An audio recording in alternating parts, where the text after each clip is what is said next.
Hello, and welcome to the first episode of the Play On podcast. I'm here with Luke, and we will be giving a review of the previous weekend's action in the Allianz Hurling League, and then previewing the next round of hurling matches, as well as the beginning of the Football League this weekend. Luke, how's it going? Good. Glad to be back. Right, let's get into it. So, the GAA is finally back for the first time since December, and I've definitely missed it. We'll start with Cork and Waterford. Cork running out winners by 5-22 to 127 over the day shift. What did you make of this one?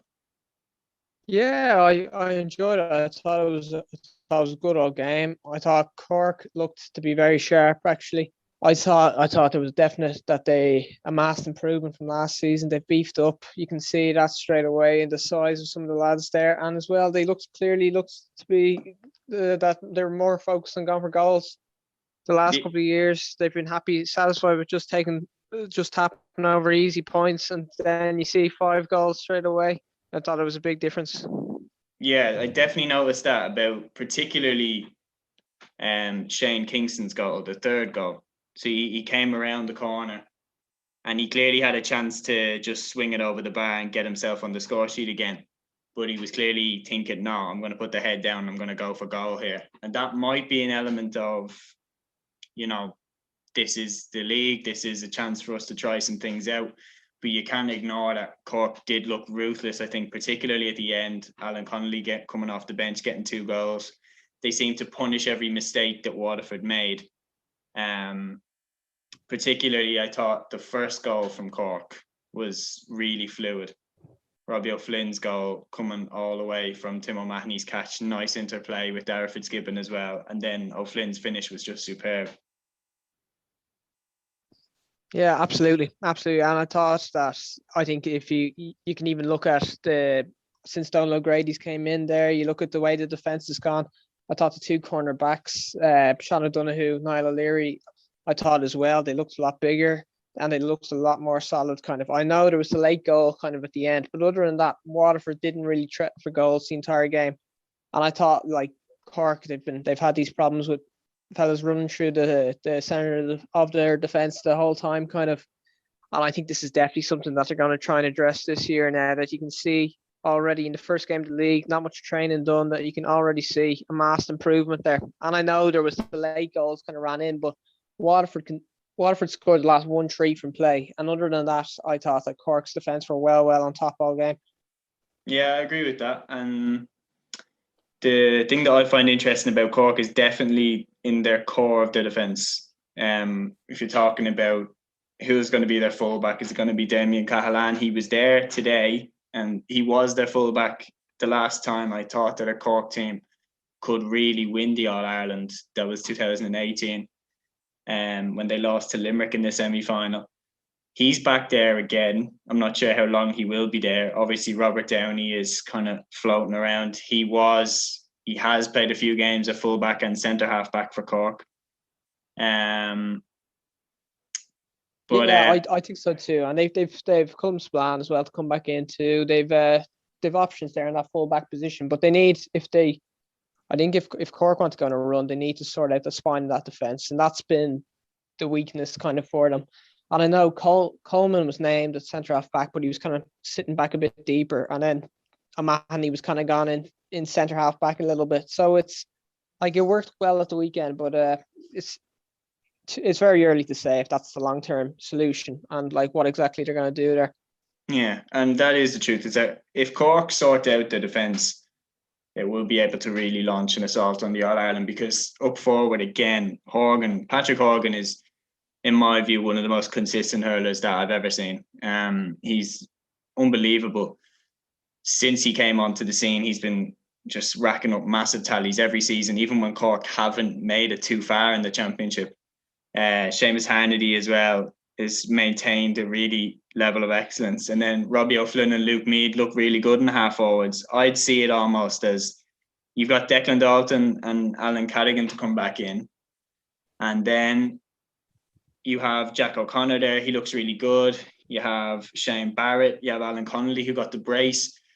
I think it's exciting times for Cork. They've got the Sports Direct sponsorship as well. We don't know where that money's going. their training could have improved massively with that money. And I think it's exciting times for Cork. Yeah, I think you summed up well. There's plenty of options, particularly up front, and if they can sort out physicality a bit better, like if become a bit more physical, and they sort out the spine that defense, like that forward line is going to consistently score as much as they want, really, and it's just a matter of shoring it up at the other end. And then if they can do that, then there's no doubting where they could end up. No doubt about that. As for Waterford, kind of difficult to tell where they're at. You don't want to judge it too much on one game. They did score 127. A lot of that was Stephen Bennett, who played unbelievable in my opinion. I think he's just a quality hurler. I feel like when he came onto the Waterford team, he was a little bit almost Paul Flynn-esque. One game he'd be superb, and the next game he would be a bit kind of difficult to get into the game. Now he seems to have really hit a level where game in, game out, he is superb for Waterford. Obviously, Tadhg de Burke is gone for the whole season. That is a massive blow for Waterford. They didn't have Jamie Barron, Desi Hutchinson, Pádraig Mahoney in this game. So it's hard to tell what type of level they'll be at. But I personally think without de Burke, the fact as well that they ostracized Noel Connors from the panel last year, I think that was a mistake. I think it might be a little bit too late to bring him back in, but I think that was a mistake by Cahill to get rid of Connors. But with de Burke gone and Connors gone, I don't think Waterford will be able to reach the same heights this year as they did last year. I do believe in the project that Liam Cahill's doing, and I do think he will have them into a very, very good team. But I just think this year might be 1 year too soon for this team. I don't know. What do you think? Yeah, I think that it's, if you look at teams that are beaten in the All-Ireland final, they've traditionally struggled the following year. And it's like Waterford got some beaten last year in the final. I know they did really well to reach it, and they were excellent in Kilkenny game, but I would worry about them a little bit this year. I think de Burke, like you said, he's a huge loss. I know Iarla Daly was in there, centre half back, but Cork really walked through the centre of that defence there at the weekend. Like 5 goals conceded, and it could have been an awful lot more. And again, like you're saying, it's the first weekend of the league, and it's very difficult to read too much into it. But I would kind of worry that Waterford won't have that presence in centre half back to stop fellas running through them. And I think that they might struggle a bit more this year. Yeah. Moving on, the next game we're going to talk about is Antrim against Clare. Now, this was a cracker of a game. I watched this up in Antrim. Antrim 1 goal and 21 points, Clare 22 points. This is a fantastic story for Antrim. Up from the John McDonagh Cup as champions, Darren Gleeson pulls off another famous win. I don't think it was as much of a shock as people are making it out to be. Of course, the teams in Northern Ireland were allowed to come back training before the teams in the Republic. So Antrim had been training longer than Clare. The situation with Clare and Brian Lohan is well documented. Things aren't exactly civil in the Clare camp. Of course, they had to drive up the north themselves. And I feel like Antrim sensed that they could win this one, and they were preparing a lot for this game. They eyed this one up, and I think they prepared really well. And they got a great win. It was fantastic for them. Yep, I'd completely agree with that. I thought there was some incredible individual performances. You look at Keelan Malloy, Neil McManus, Kieran Clark, all of them. I thought Antrim were excellent, and they were full value for the win. I think that, like you were saying there, that it wasn't a huge shock. You look at some of the other teams that have gone up to Antrim, and they found it very, very difficult up there. It's the journey up with COVID as well. There's no team bus up there. Lads are traveling up individually. I think it's going to be a very, very difficult place for teams to go this year. And I think I wouldn't put it past for there to be another shock up in Antrim then as the league progresses. Yeah, as for Clare, I would agree with that. I think that Antrim could catch a few teams napping up there, especially depending on who goes up there. As a Dublin man, I wouldn't fancy us going up there. But Clare, they're a bit you wouldn't want to run into it too much, but like, this isn't the same team that was in the semi-final in 2018. John Conlon back at centre half back was the most surprising move. I understand it. He's a towering man. He could give them that solidarity at the back, but I remember watching him in 2018 up in the full forward line and just thinking, this guy's incredible. And I don't know why you would move him out of there. They have Conor Cleary back there. They have David McInerney back there. They've called him Galvin for the midfield. I think John Conlon has to be left in the forwards, whether it be at wing forward or full forward. I think he's an absolute nightmare for every team. And I think you have to look at it from the perspective as if you were playing against Clare. And you wouldn't want John Conlon in the full forward line or the half forward line if you were playing against Clare. You would want him away from where he could do damage, I think. Yeah, I think the issue for Lohan is that in Conlon and Shanahan, you've got two fellas that are very similar game style, two fellas target men, and I don't know if he thinks that they can play together in a full forward line. And then I think in the league you might see this a fair bit now, that these two lads being moved around a bit to try and find a team that can fit the two of them in together. Whether that be, I don't know. I think Conlon will end up in the half forward line. Maybe there's some questions about his legs, on whether he can play modern day half forward at his age, kind of, or maybe Shanahan ends up out there. But I don't think the two of them can play in the full forward line together. And I think Lohan's trying to work out if there is a scenario where the two of them can play together. So I think that's something to keep an eye out for, to see what he decides to keep doing with that. Whether he sticks with Conlon at centre half back, or if he accepts that it didn't work and then moves back to kind of something that's more traditional for Conlon. Yeah, I would agree with that. I think that Clare looked really good in the first half. That's something that I don't want to take credit away from Antrim. I think Clare had some very good performances, particularly in the first half. Tony Kelly, some of the frees he hit in the first half were just incredible. Shane O'Donnell was on fire. So was Aaron Shanahan. They were hitting some very nice points. And there was a while where Clare looked like they were just kind of getting a bit too far ahead of Antrim, and then the goal came. Kieran Clark. I think personally, the top goalkeepers in the country, the Nicky Quaids, are saving that shot. I think Quilligan might be a little bit rusty. He was definitely wise to take the shot, because at this team, there was a chance for McCann a minute or two earlier where Quilligan hit a puck out straight to McCann, and he was one-on-one with Conor Cleary and he just tapped it over the bar. And I was watching it, I was thinking, you have to finish these chances against these teams, because if that's the other way around and Shane O'Donnell gets that ball from the Antrim keeper, he's going straight for the goal. And that goal, I think, for Antrim just kept them in it for the second half, and then obviously they kicked on. Yeah, I think so. I think that when you're looking at a team, when you're coming up against a team that is more fancy than you, and you were looking at the way the first half was going, and Clare were just tapping over points and they were slowly pulling away, Antrim needed that goal big time. And if you look at it, like Clark's, it wasn't even a great strike from Clark. But that's the thing, what happens is that when you go for goals like this, something can happen, like a shot that a keeper would save 9 times out of 10 kind of sneaks in and stuff. So that was like, I thought that there was some really huge moments when Antrim really stepped up. That was a key moment. And then I think the other one was Neil McManus's point about 2 minutes from the end, from about his own 45. Yeah, and I thought in some really big moments, Antrim stepped up. That was a moment where he showed he belongs at this level. And I think it was interesting at the end as well that Antrim kind of initiated a bit of handbags on the sideline right at the end of the game.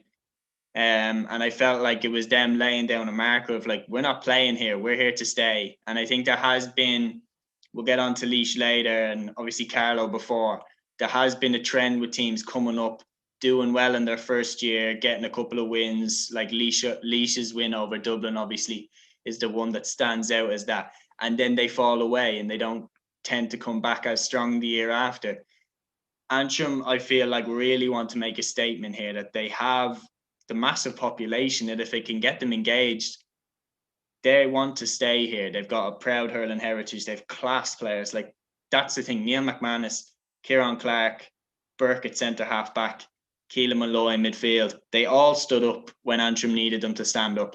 And yeah, I can't wait to see them play Kilkenny. To be honest, I think it's going to be a cracker of a game, but we'll get onto that later. That is part one finished, guys. We will come back with part two, and we will look at Limerick, Tipperary, and Dublin versus Kilkenny.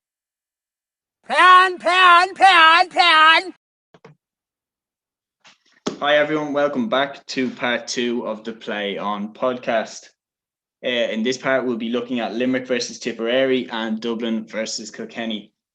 So definitely, in my opinion, the fixture that stood out on the list was Limerick versus Tipperary, the All-Ireland champions of the last 2 years.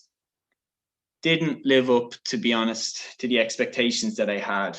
I think both teams were almost kind of shadow boxing with each other. I do think that these two teams will be playing each other in the All-Ireland Championship. No goals. Could have been a grandstand finish if Diarmaid Byrnes had put that free over the bar to win the game for Limerick, but it ends in a draw. And I think there was an element of not wanting to show too much. I don't know. What do you think, Luke?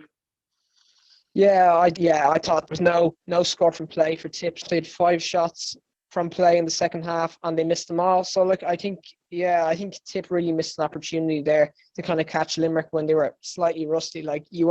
Limerick won't have a team out that's as inexperienced as that and be as rusty as that again. So yeah. Yeah, no, I'd agree with that 100%. Apart from that, I do think that there were still some very, good performances. Yep. Jason Ford obviously stood out, 14 points.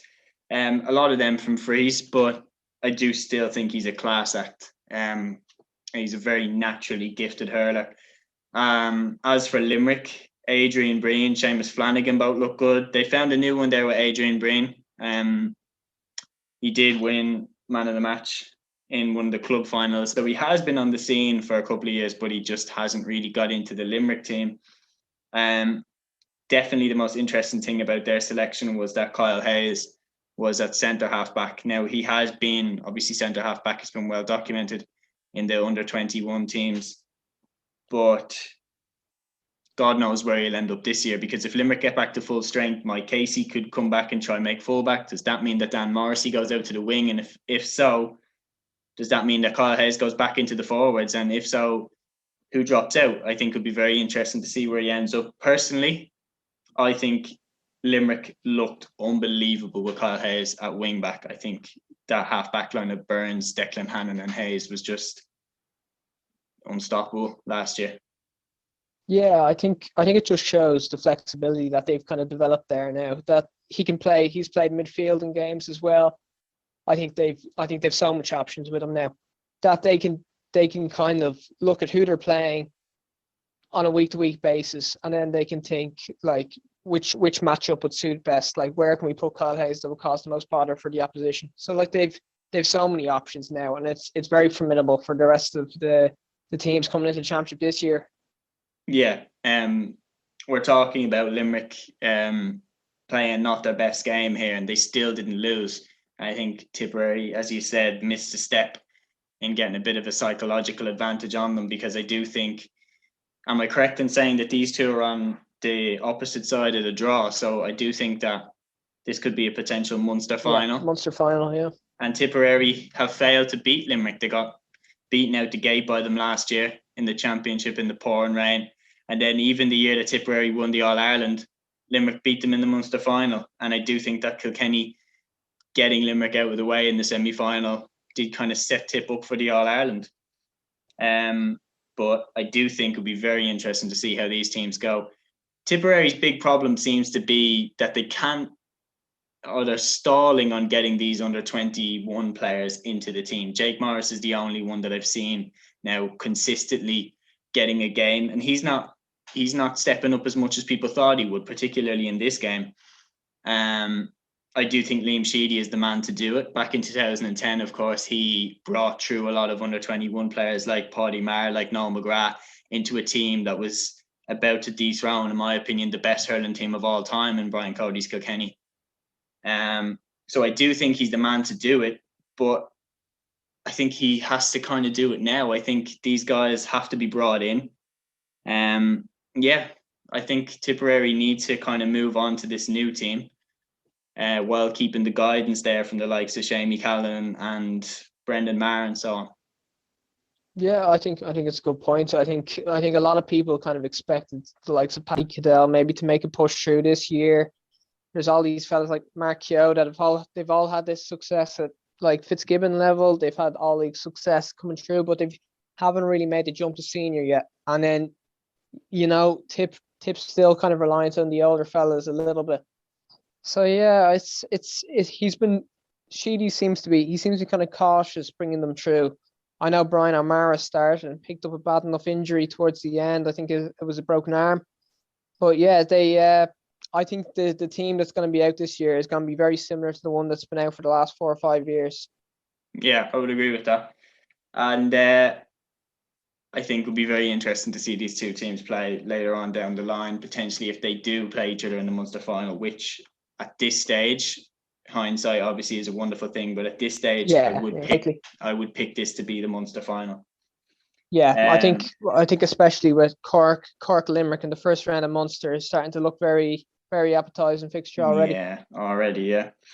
As for Dublin Kilkenny in Parnell Park, I don't really know what to say about this one. Dublin just can't seem to beat Kilkenny. We haven't beaten them since 2015. This was a new way of losing to Kilkenny. We've tried it all. We lost, haven't been ahead for the entire game and then caught at the death under Pat Gilroy. Then we clawed back a huge deficit in 2020 and nearly won the game. Then Hugh Lawler, I think it was, stuck over that monster of a point to win the game. This time, Kilkenny just kind of held us at arm's length for the whole game. Pádraig Walsh and Hugh Lawler at the back, I thought, were immense. Pádraig Walsh is just different class of player, and Hugh Lawler just dominated whoever was in there. I think it was Eamon Dillon for a period of the game. Hugh Lawler just mopped up everything that came near him. And the fact that he is a converted full-back, he plays midfield, doesn't he, for his club or something? Yep, yeah, he did. And Simon True, he was a centre half back, he was a wing back. He's kind of converted him into being a full-back. So he's been a revelation since he gained that place in there. Yeah. What I couldn't understand for Dublin, this is the main point I had while I was watching the game. I couldn't believe this. Last 10 minutes or so, and Donald Burke gets taken off. Now, he had missed a couple of frays, but I was thinking Dublin need to just keep tapping away at this Kilkenny lead. Just stay there and hopefully a goal comes off or something. Donald Burke gets taken off. Dublin get 2 frays, and they miss both of them. I think it was Danny Sutcliffe and Ronan Hayes had the 2 frees and missed them. Then David Tracy gets brought on in the last minute of the game, who's a recognised free taker. He gets 1 free and he scores it. And I was thinking, Dublin need to be taking every chance. I don't understand why you would take off your free taker. Now, in Championship, I hope Maddie Kenny wouldn't do something like that, because I think you just need to have your guys on that no matter how bad they're playing, they'll keep the scoreboard ticking over. And yeah, I just think the other interesting point for Dublin was definitely Liam Rush playing at centre half back. Of course, he won an All-Star there in 2013. He won another All-Star in 2011 in midfield. He's Dublin's most decorated hurler on the team right now. Centre half back. If I thought he looked good, I don't think I'd get too carried away with the second yellow. It was a bit stupid on his part. He knew that he shouldn't have done that as soon as he did it. I think if he can get anywhere near the player that he was in 2013, with Owen O'Donnell behind him at fullback, Dublin have a really strong defence. It's just, again, in the forwards, they need to find 1 or 2 new guys. They can't keep relying on Danny Sutcliffe and Donald Burke, because Chris Crummy was a wing back and now he's centre half forward. I do think he's growing into that position, but we need like the thing that's missing is Galway, Tip, Limerick, so on. They all have this elite level forward. Limerick, Galan, like Tipperary, it's Callanan, Galway, it's Conor Whelan, Joe Cannon. Like Kilkenny's was TJ Reid there, on the weekend, and Dublin don't have someone to stand up to him. And until we do, I think we won't quite be able to get over the line. Yeah, absolutely. I think, like, if you look back a few years, Dublin had a very settled half-back line. They had Crummy, Rush and Barrett. And now if you look kind of at what's happened to that half-back line, Crummy's up in the forward line. Rush has been tried. It just shows. Yeah, I would think that for Dublin, the last time I looked at a Dublin hurling team and thought this team could win the All-Ireland is 2013 under Anthony Daly. And what was the key thing about that team was we established a base in Leinster. Won Leinster, and to do that, obviously, you have to beat Kilkenny. We beat them in the league final in 2011, and we beat them after a replay in 2013. I think a massive step for this team psychologically would be beating Kilkenny. And I do think Kilkenny are there for the taking. I don't think it's as good a Kilkenny team as we've seen in the last few years. They're a team in transition. Obviously, Cody is the man to take them through this transition. I think he's still an unbelievable coach. But yeah, I'll be fascinated if these two play each other in the championship in the future. So that is part 2 finished. We'll come back with part 3. We'll quickly have a look at Wexford Laois and Galway Westmeath, and then we'll give our previews of both the hurling fixtures coming up and the football fixtures coming up, starting off this weekend. Pan. Hello everyone, welcome back to part 3 of the Play On podcast. In this bit, we're going to have a quick look at Wexford versus Laois and Galway versus Westmeath, and then give you our predictions for next weekend's hurling matches. So first, Galway Westmeath. This game, bit painful to watch. 5-34 to 116 to Galway in Westmeath. Galway still without Joe Canning, of course, after his injury in the All-Ireland semi-final. But Galway, man, have some unbelievable talents. There seemed to be a real moment when Canning went off in the semi-final and Evan Nyland came on and immediately scored an unbelievable point. And he looked very good against Westmeath. I think Galway have a serious talent with this kid. Yeah, absolutely. I thought Galway looked very, very sharp. Like they did, like for most teams coming straight back into training. You look at the Canning goal, Cathal Mannion straight into his hand, back to the net. I thought they looked very, very sharp. And yeah, they looked to be in good old shape. And like Nyland looks a good long-term option. They have Canning on the freeze currently, but when Canning won't be around forever. And then to have a fella come through like that is so reliable on the freeze, it's very promising for them. Yeah, and I would definitely put Galway down as a serious contender for the All-Ireland Championship this season. I think, in my opinion, Limerick are my favourites to win, and Galway are the team that I think are most likely to knock them off their perch. Yeah, absolutely. They seem to be the only team that can kind of physically live with Limerick. And like they ran them close last year in the semi-final. Maybe they didn't really believe themselves that they could get over the line. But I thought, yeah, I think they will continue improving. Yeah, that's definitely the thing that I find the most interesting about this Galway team is definitely in the Leinster final against Kilkenny. They were right there. They really were nearly there, and they just gave it away. I know Richie Hogan got his goal, which was unbelievable, but they just kind of let it slip. And I think whatever seemed mental block they have, if they smash through that, I think they'd be unstoppable, because some of the hurlers they have, Daithí Burke, Conor Whelan. I would like to see them use David Burke again as much as he should be used. I think he's still a quality hurler.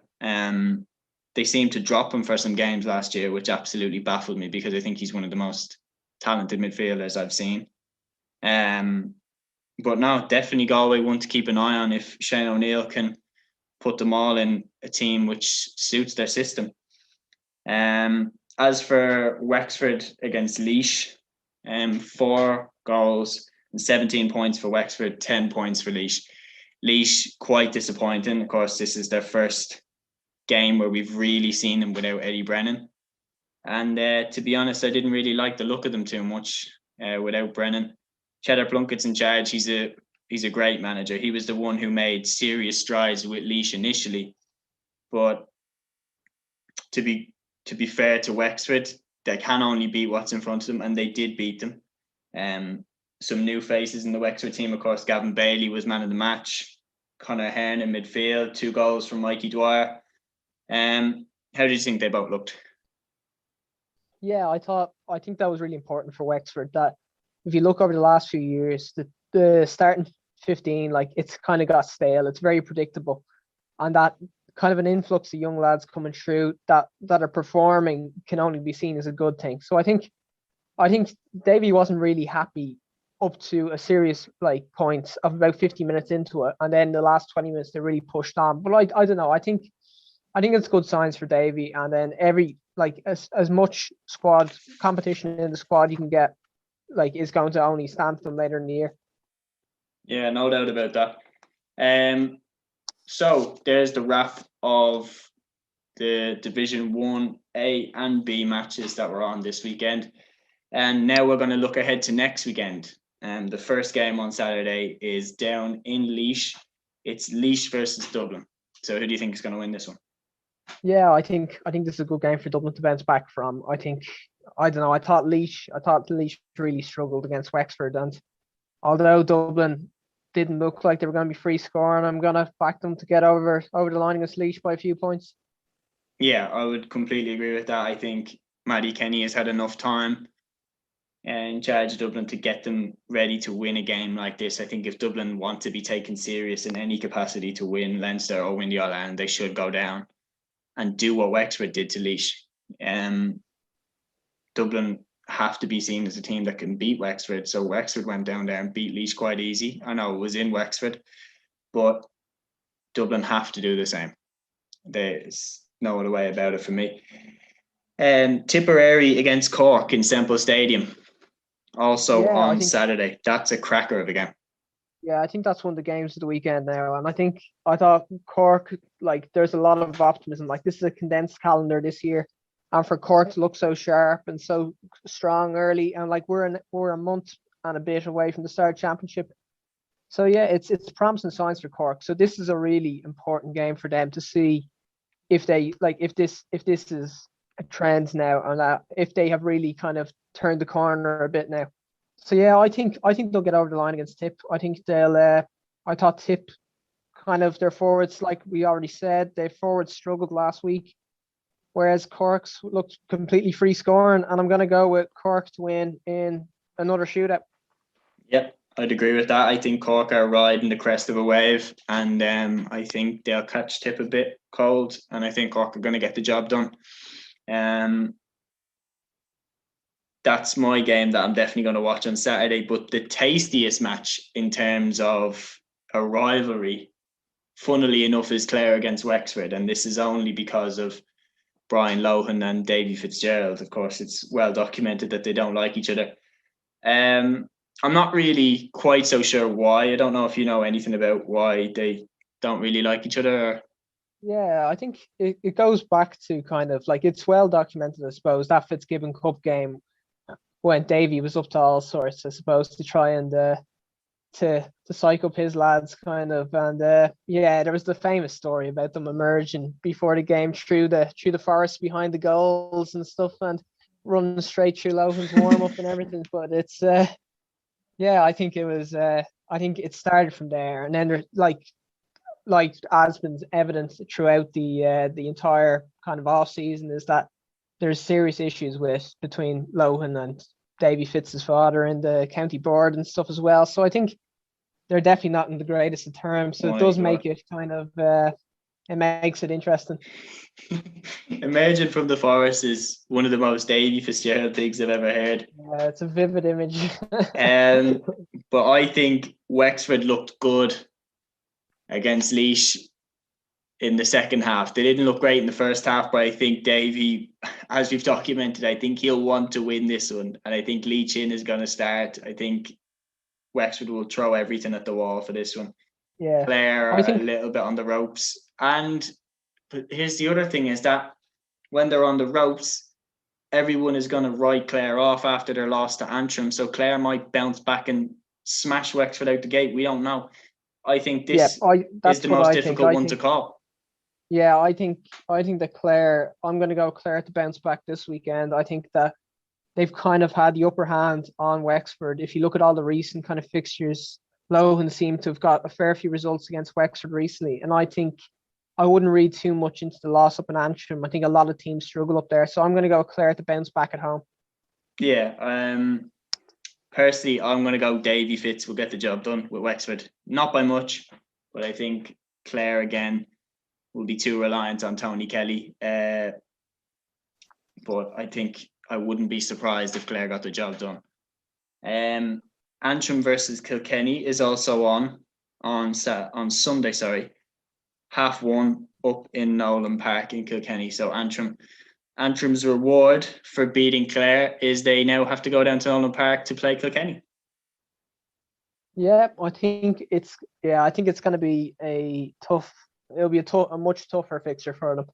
I think Cody will have Kilkenny well ready for this now. They've seen what happened last week and they'll be well prepared for this. So I think, I can't see anything but Kilkenny by 5 to 10 points.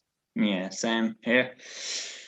Waterford, Westmeath. I think Westmeath have to go down to Waterford. I think this is going to be a one-sided game. It's the perfect bounce back game for Liam Cahill and Waterford, I think, and that they could, after kind of a bit of a very disappointing start, it's a good game to kind of get them back in stride. So yeah, and then the last game on Sunday in the hurling, 3:45, Galway against Limerick in Pearse Stadium. I think that's a cracker of a game because this, as I've said, is my two picks for the teams that I think are going to win the All-Ireland. I think it's going to be one of these two. As of now, of course, hindsight is a wonderful thing. Galway, I think, are going to do this. I think Galway are going to win this one. Limerick, if they play their full team, obviously they're a different beast, but if they continue to be like, we're not going to play Garrod Hegarty, we're not going to play Cian Lynch, I think you can get away with that against a Tip team that are also dropping the Mars and Shamie Callanan, but Galway aren't really dropping too many players, and I think if Limerick come in under strength, I think Galway will put them away, especially at home. Yeah, absolutely. I think that they're like, if you look at the Tipperary game last week, Limerick have this air of invincibility about them nearly now. I don't know if you can kind of relate to Dublin footballers that they always seem to be able to pull back a game that they look certain to lose in. Yeah. But I don't know. I think that like Galan probably will still be out. I'm not sure like how strong the starting team is going to be. If it's a similar team, I would lean towards Galway as well. I thought they looked very sharp in the Westmeath game. I know that wasn't the greatest opposition, but they looked very, very sharp and they looked very ready for the season ahead. So I'm gonna go with Galway with a bit of a surprise as well. Very narrowly. Yeah. Okay, so that is part 3 of the Play On podcast finished. We'll come back with part 4 where we will preview the football action which will take place this weekend. See you in a bit. Pan. Hello and welcome back to the Play On podcast. In this part, we're going to give a preview for the Football League, which is finally back after a long wait. I can't wait to see these games, to be honest. A new structure for the Football League. They're split based on geography. So there's North and South in each of the 4 divisions. And Division 1, to be honest, looks, some of the fixtures there are very hard to call. In 1 North, there's Tyrone, Donegal, Monaghan and Armagh. Tyrone playing Donegal, Monaghan playing Armagh. Then 1 South, Kerry against Galway and Roscommon against Dublin. First of all, let's start with Tyrone Donegal. That's the one that jumps out at me, to be honest. Tyrone, first time since 2002, that they haven't had Mickey Hart in charge. And it'd be very interesting to see Brian Dooher's there. I think Fergal Lohan is there. Yep, it's going to be very, very interesting to see like the entire approach, pretty much, even how, if there's going to be a difference in style, a different approach to a different philosophy towards the game and everything. So like there's a lot of unknowns about Tyrone.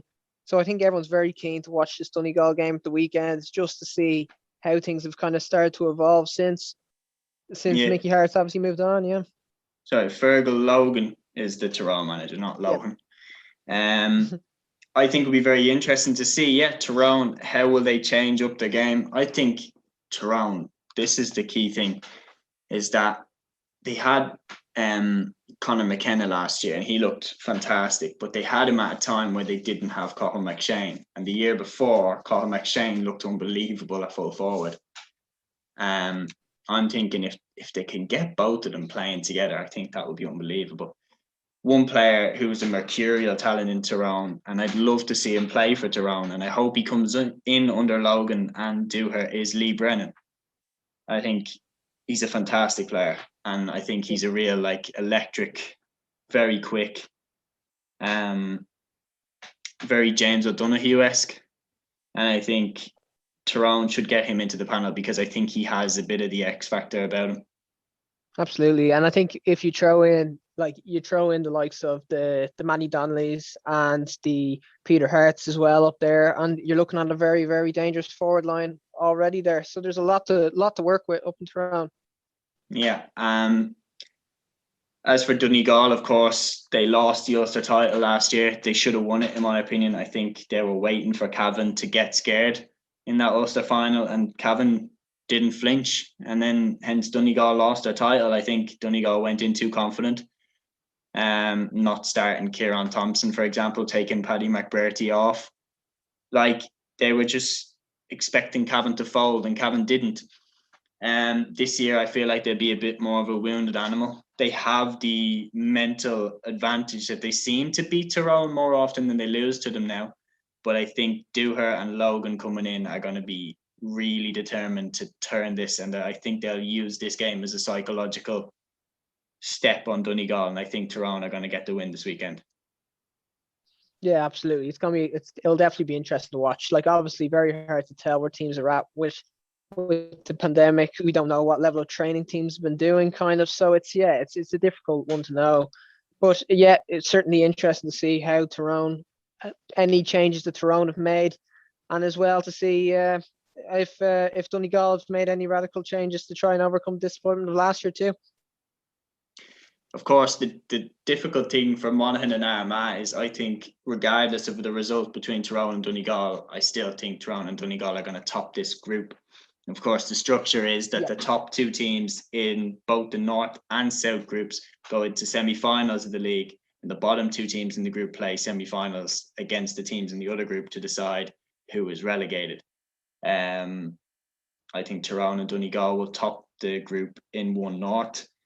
Monaghan and Armagh will be the two playing the relegation, in my opinion. In one South, it's difficult because I think Dublin are going to be one of the top teams. I think Desi Farrell not being there will have minimum impact. I think Dublin have a system. They can manage themselves, yeah. Yeah, Dublin have a system, not a manager. It's very it's almost like Jim Gavin never left. They have an overarching philosophy that will overlook every manager that they have for a long time. Galway and Kerry, I think this game will decide who goes through with Dublin. And I think it will be Kerry, to be honest. I think Kerry will look to kind of recover from the embarrassment of losing in such an embarrassing way to Cork. One of the most understrength Cork teams I've ever seen. And this was supposed to be Kerry's golden generation. So I think Kerry will look at this as a chance to kind of restore some pride. And I think Kerry and Dublin are going to top this group. Yeah, I think it'll be very, very important for Kerry. I think Peter Keane's already under pressure. I think that was a very, very disappointing result last year, and evidenced by the Tipperary game against Cork, which followed it. That Cork team wasn't anything hugely special. So it must be very, very disappointing for Kerry, and I'm sure they're going to come out straight away, kind of to try and to show. But the thing in the news though, Peter Keane's commenting on Dublin training, his disapproval of it and everything. So it was kind of stoking a bit of fire before the start of the league. So that's kind of setting it up nice and interesting for this group. Yeah, true. Personally, for Division 1, as good as Roscommon were last year, I can't see any out of Roscommon, Monaghan and Armagh. I think 2 of them 3 are going down. I think it's a year too soon for 1 or 2 of them. I can't see any out of the 5 of Dublin, Galway, Donegal, Tyrone and Kerry going down. I can't see it. it'll be very interesting to see with Pádraig Joyce, because obviously last year Joyce had Galway playing some unbelievable football in the league. They were a little bit more defensive in the championship when it came to it against Mayo, but I would be honestly very excited to see if he's going to bring some more free-flowing football back this year. Division 2 is very interesting. 2 North, Mayo versus Down, Meath versus Westmeath, and 2 South is Cork versus Kildare and Clare versus Laois. Yeah, so I think that, like, obviously this is Mayo's first time being relegated down to Division 2 in a long, long time. Like, very young team. So it'll be interesting to see how they get on. Obviously, you'd be expecting them to bounce back straight away and come up. Of course, the retirements as well. Yeah, that's the thing, is that there's a few kind of high-profile names have kind of gone. Some players have been pillars of that team. But I think if you look last year, some of the players, they were in an All-Ireland final last year. Some of the players that have came through, like you look at Owen O'Loughlin and at wing back and everyone, that they've really emerged throughout the year. I'm gonna go. I'd have to fancy Mayo to come straight back up. Yeah, I think Mayo and Meath, to be honest, are going to top 2 North. I think Mayo will beat Down, and I think Meath will beat Westmeath. In 2 South, I think Cork should top the group. I think whoever wins between Cork and Kildare will top the group. Clare and Laois, I think Kildare can be caught. I don't think Cork will get caught by any team in this group. It's not a great Cork team, but I think they're just a little bit ahead of the other teams. Kildare are the only team that I'd say could beat Cork. And we'll find out on Saturday. But I think Cork and Kildare will top 2 South. And Mayo and Meath obviously topping 2 North. In Division 3, 3 North, Longford will play Derry and Fermanagh will play Cavan. And in 3 South, Limerick will play Tipperary and Wicklow will play Offaly. Yep, so again, it's an interesting one again here. I think the game that stands out to me straight away is Fermanagh Cavan. 2 teams that probably would be disappointed that they've ended up in Division 3, particularly Cavan. I think, you look at how Cavan got on last year, winning Ulster and everything. So I think they'll be eager to come straight back up. And I think them and Fermanagh will be the 2 teams from Division 3 North that will get up there. So that game at the weekend is certainly one to keep an eye out for. Yeah, Cavan doesn't need to be said. Like Raymond Galligan, Garrod McKeown, and these guys are not Division 3 footballers. Thomas Galligan and Pádraig Faulkner won All-Stars last year. Like, so did Galligan. Their story was superb, of course, last year, and I think they will be riding on the wave of their momentum that they have from last year, and I do think they will go straight back up to Division 2. Fermanagh are the team that I would probably pick. I wouldn't be too surprised if Derry pulled it off, though, if Derry got back up to Division 2. They've been waiting a long time. Longford have been stuck in Division 3 for so long. I don't think they're going to get out this year either. I think it's going to be Derry or Fermanagh that goes up out of 3 North. I think Cavan will top it, and I think, all right, I'm going to go with Derry to come second in that group. I think if Rory Gallagher still in charge? I think. Yes, he is. Yes, Derry. I think I'm going to go with Derry to go top the group. I'm going to go with Cavan to top the group and Derry to come second. And then as for 3 South, I'm going to go for Tipperary, Munster champions, to top the group, and I'm going to go with Limerick to come second. I think Ian Corbett. Yeah. I think it's an interesting one. I wouldn't be surprised to see Offaly pushing the 2 teams. I think they've come on leaps and bounds in the last 2 years, and I think Offaly and Limerick will give Tip a fair old rattle in this now, and I think it'll be very hard to predict. It's entirely dependent on where each team's currently at.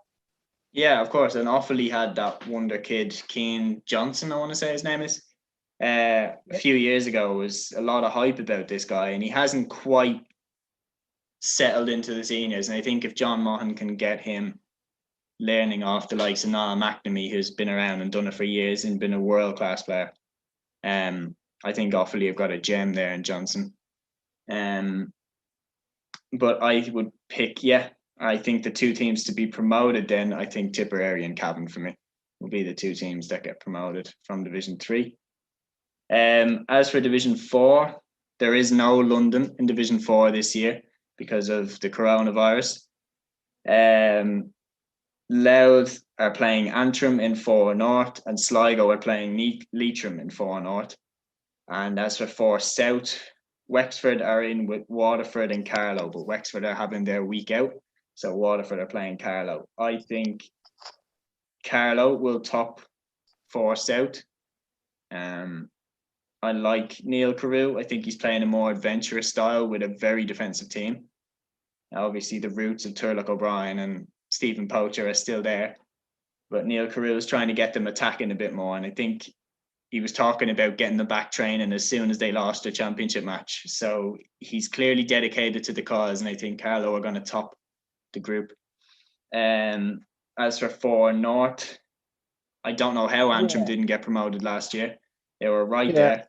I think Antrim are going to get promoted, and I think Louth, to be honest, will go with them. Yeah, I think that's the interesting storyline coming into this is Mickey Hart and Louth. And I think that is where most of the attention is going to go straight away. In that Louth Antrim game, it's probably the toughest game they're going to face in there straight away. So I think that's definitely one to keep an eye on at the weekends, just to see what sort of kind of impact Mickey Hart has immediately had on that squad. Yeah, so I would pick Louth to go up into Division 3, and I would pick Carlow to go up with them. I think Carlow might get the better of Antrim. But yeah, so that's our preview of the weekend's football done, as well as the hurling. We hope you enjoyed the podcast. Thanks a million, Luke, for all your help, and take care. Yep, cheers.